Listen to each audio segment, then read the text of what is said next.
Volkswagen finally gives us an iconic design that combines the practicality of a minivan with styling harking back to one of its biggest success stories.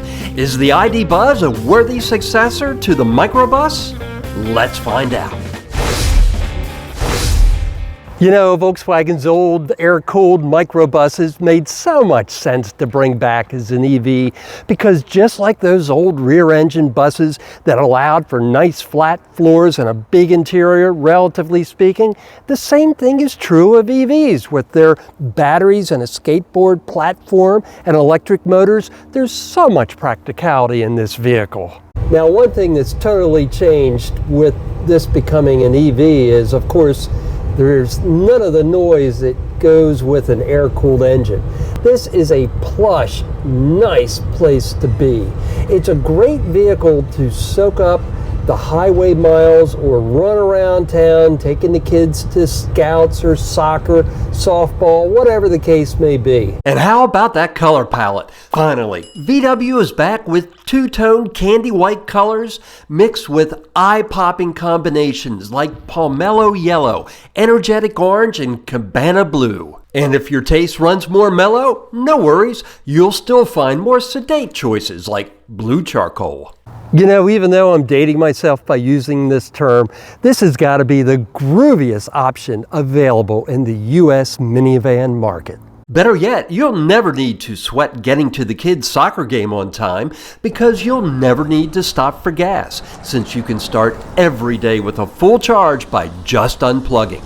VW's modern-day bus is much more practical than the old air-cooled classics, getting an EPA estimated combined 80 miles per gallon equivalent, which is a formula the EPA uses to estimate distances you can go on electricity as compared to gas. And even if you opt for the all-wheel drive version, these electric minivans are so much more fuel efficient than the old air-cooled microbuses. All the electronics and safety features families have come to expect are available. In fact, it's got so many features packed in, I'm hard-pressed to think of much of anything that's not available.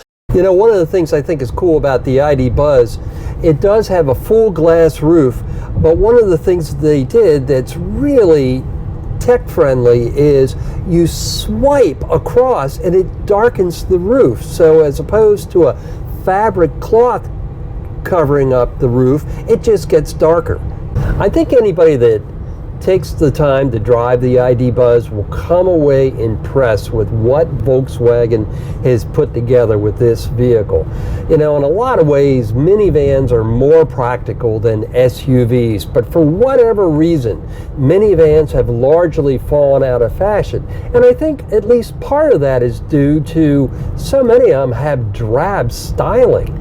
You know, my minivan days are over, my kids are long since grown, but I gotta say, if I was shopping for a minivan tomorrow, given what else is in the market, the ID Buzz would probably be at the top of my list. The all-wheel drive version can tow up to 3,500 pounds with a manually retractable hitch, which is completely hidden when not in use. Given this is a long wheelbase minivan, I am pleasantly surprised how tight the ID Buzz's turning circle is. The ID Buzz's infotainment system is a pleasant surprise to me.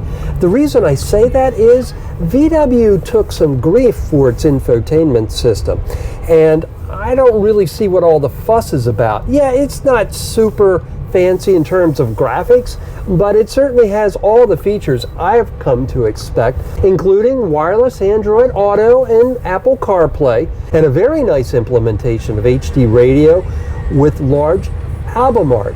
Now, once you do get out on the highway, it does have all the electronics a lot of people have come to expect. It does have lane keeping. It does have adaptive cruise control.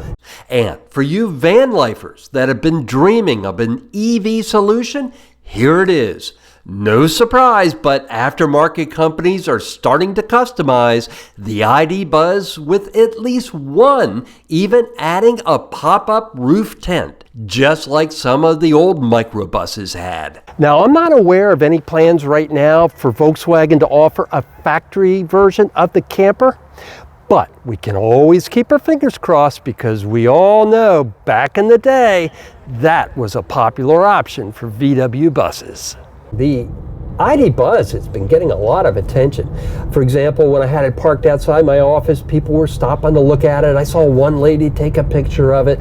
Another man in a Tesla, he stopped to talk to me, wanted to know all about it. He was psyched about the ID Buzz. The ID Buzz has also been racking up awards, winning everything from Motor Week's Driver's Choice Award to the North American Utility Vehicle of the Year at the Detroit Auto Show. And for good reason. This thing excels at its primary mission as a family hauler. Of course, one of the nice things about the ID Buzz is it is a true minivan, and it accomplishes that mission with tons of practicality, including a lot of space here in the third row seat, which of course is one of the big reasons you buy a minivan over a 3-row SUV to begin with. It's got tons of storage and can even haul 4x8s with the second and third row seats folded flat. That's certainly something most pickup trucks can't even do without the board sticking up above their tailgates. When it comes to those family road trips to the beach, camping, or whatever, the ID Buzz has a range of 234 miles for the rear-wheel drive configuration or 231 miles for the all-wheel drive models. Although, I'm guessing if you've got all 3 rows filled with kids in their gear, you'll probably want to grab a charge after about 150 miles, if not a little sooner. When you do finally stop for a snack break and charge, the ID Buzz can suck down the electricity at a rate of up to 200 kilowatts. That means it can go from 10 to 80% of charge in 26 minutes under ideal conditions. At home, you can add up to 11 kilowatts in an hour. So even if you get back with an almost empty battery, you'll still have a full charge by morning, assuming you install a 60 amp charger. If you've got questions about home charging, see the video linked at the end of this one. Now, for anyone considering the ID Buzz, it does come in a variety of configurations. For example, my ID Buzz has the bench seat in the middle, but you could also get captain's chairs if you prefer. For a minivan, the ID Buzz handles great. Acceleration is probably stronger than in any minivan you've ever experienced. The all-wheel drive ID Buzz can get from 0 to 60 in a VW-rated 5.5 seconds, which is faster than some of the V8s that boomers will remember from their youth. You know, another nice thing that Volkswagen did as a nod to the old VW bus is if you don't get the all-wheel drive version, the single motor version actually has the motor in the rear, just like the old bus did. If I was buying one, unless I lived in a snowbelt state, I think I'd probably stick with rear-wheel drive to save a few extra dollars. I mean, this is a minivan, not a sports car, so I don't need blistering fast acceleration anyway.